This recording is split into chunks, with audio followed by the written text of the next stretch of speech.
Have you ever wondered what it's like to be possessed? A shiver-inducing question, isn't it? Yet for some, it's not just a mere curiosity, but a horrifying reality they've had to confront. The concept of demonic possession has been entrenched in our world's religious and cultural beliefs for centuries. It's a chilling phenomenon where an individual is believed to be under the control of a malevolent entity, giving rise to a terrifying change in behavior, physical abilities, and even personal identity. Now imagine a young Bavarian girl named Anneliese Michel, a girl who, in the mid-1970s, became the face of this unsettling phenomenon. Anneliese was not just a statistic in the analysis of exorcism, but a living, breathing individual who underwent an astonishing 67 exorcisms within the span of a single year. A year filled with unimaginable torment, as priests attempted to rid her of what they believed to be demonic forces. But here's where the story takes a turn for the macabre. The controversy surrounding Anneliese's case was not just about whether she was truly possessed, but also centered on the question of whether the exorcisms themselves may have contributed to her untimely death. Was it the so-called demonic entities that took her life, or was it the very people who were trying to save her? This is a narrative that takes us beyond the realm of the known and into the abyss of the unknown.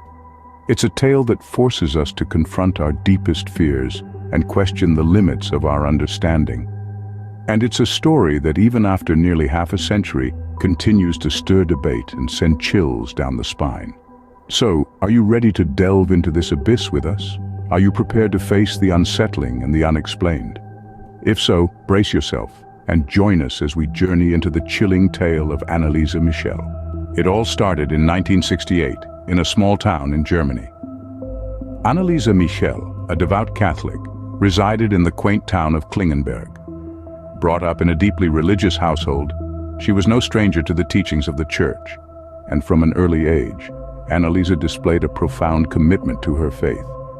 Raised in the aftermath of World War II, the Michel family, like many others, sought solace and hope in their faith. Anneliese was just like any other young girl, full of life and dreams. However, as her teenage years rolled in, so did a series of inexplicable mental and physical disturbances. It began subtly, with Anneliese experiencing a series of unnerving nightmares, which she described as demonic visions that left her terrified and exhausted. Her physical health took a turn for the worse as she started to suffer from convulsions. It was the year 1973 when she was diagnosed with epilepsy and psychosis. Yet, the prescribed medications offered little relief. As time passed, her condition worsened, and the once vibrant girl was replaced with a shell of her former self. Anneliese's behavior became increasingly bizarre. She started to despise religious artifacts, and her once devout faith seemed to crumble. She reported hearing voices condemning her to hell, and her family, desperate for a solution, sought help from their church. The local priests were convinced that Anneliese was possessed. The church, in its wisdom or perhaps its folly, agreed to perform an exorcism, a decision that would put the young girl on a path of unimaginable suffering. It was a time of desperation, a time of fear. A once ordinary family was plunged into a world of darkness and despair, their lives forever changed by the chilling events that were about to unfold. The Michel family clung to their faith, praying for a miracle, praying for their daughter's salvation. Little did they know, this was just the onset of a horrifying ordeal. As time progressed, Anneliese's condition deteriorated, a relentless downward spiral into the abyss of the unknown. Her once vibrant world was now painted in shades of terror, her life becoming a chilling tableau of fear and suffering. With each passing day, the symptoms grew worse.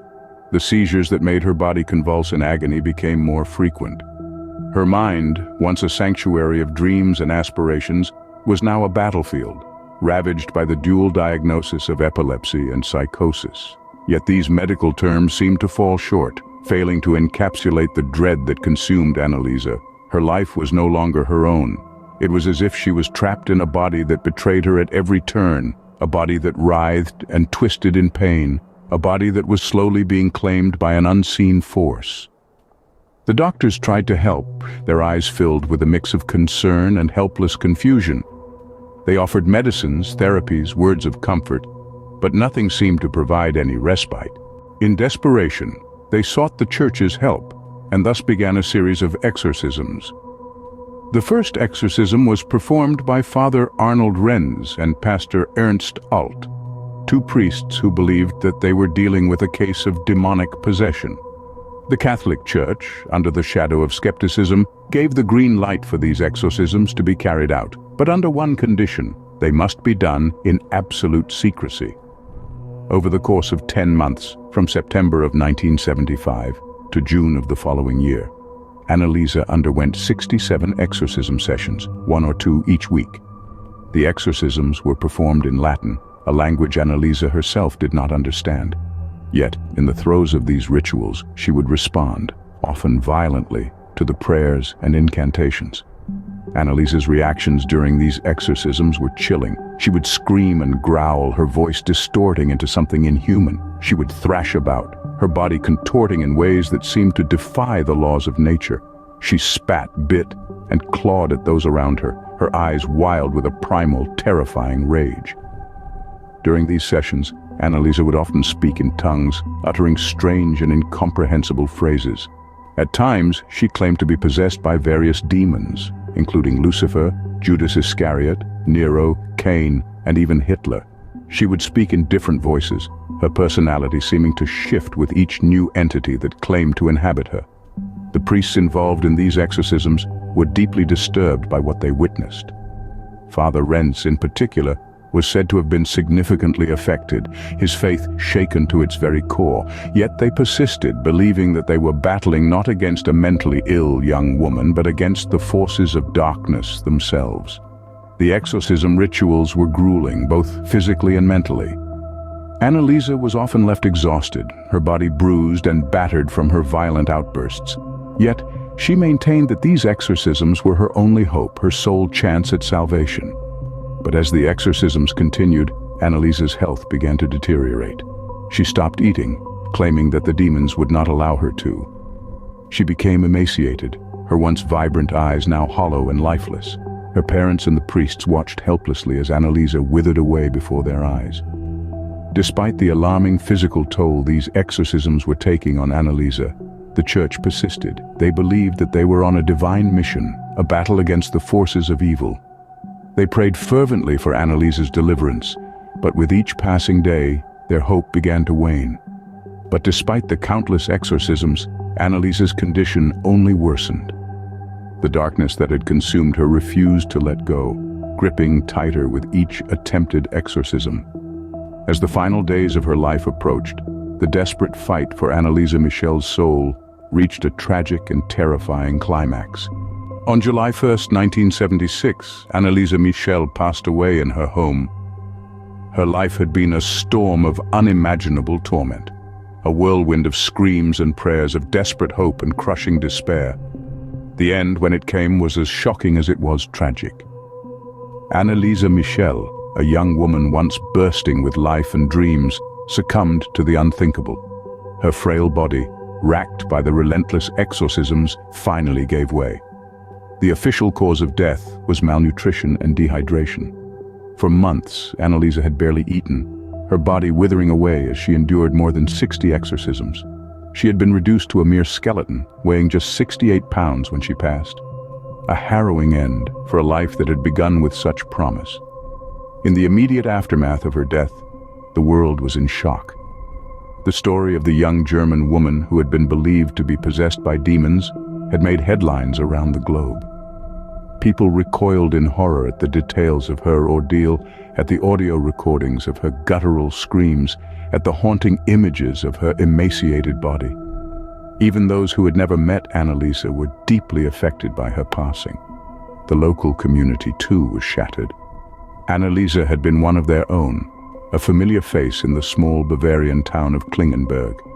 The church where she had spent so many hours in prayer became a place of mourning, a sanctuary filled with grief and unanswered questions. Her family was left to grapple with the loss. They mourned not just the death of their daughter and sister, but also the unimaginable suffering she had endured.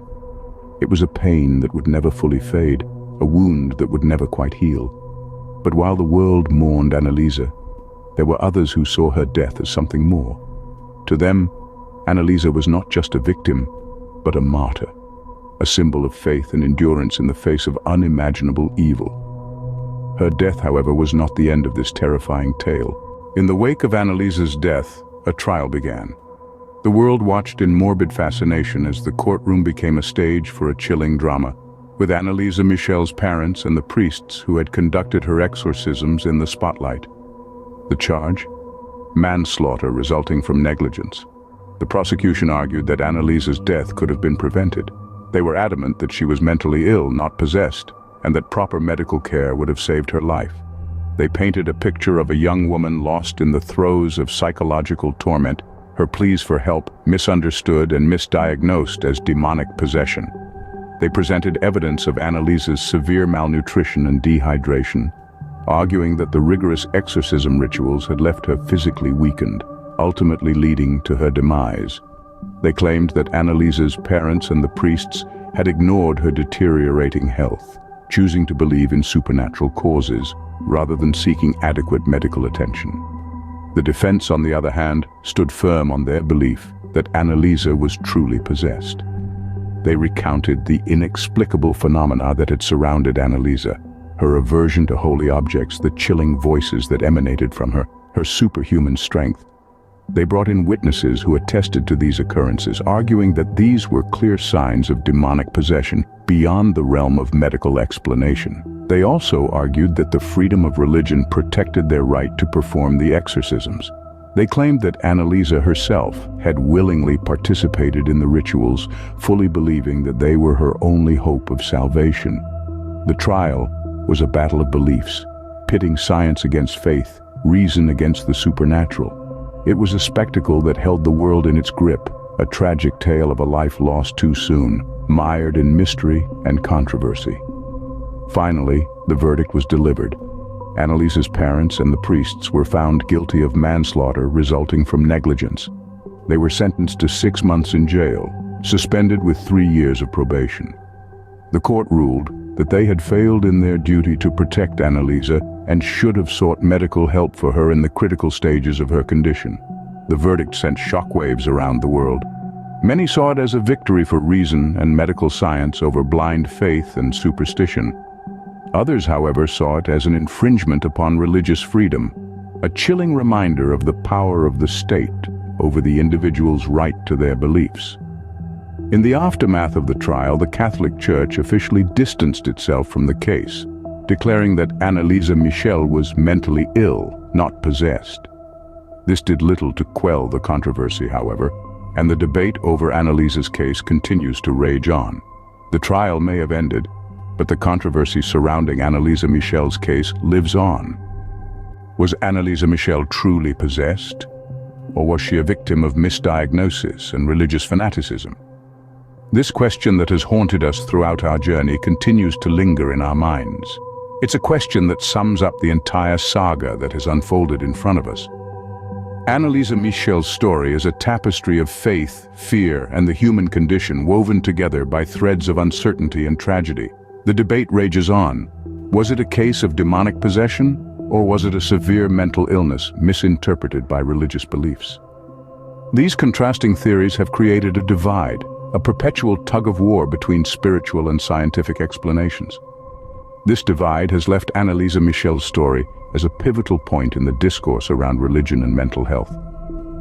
As we grapple with these theories, the legacy of Anneliese Michel continues to echo in our collective consciousness. It serves as a stark reminder of the complexities of faith, the human mind, and the unexplainable.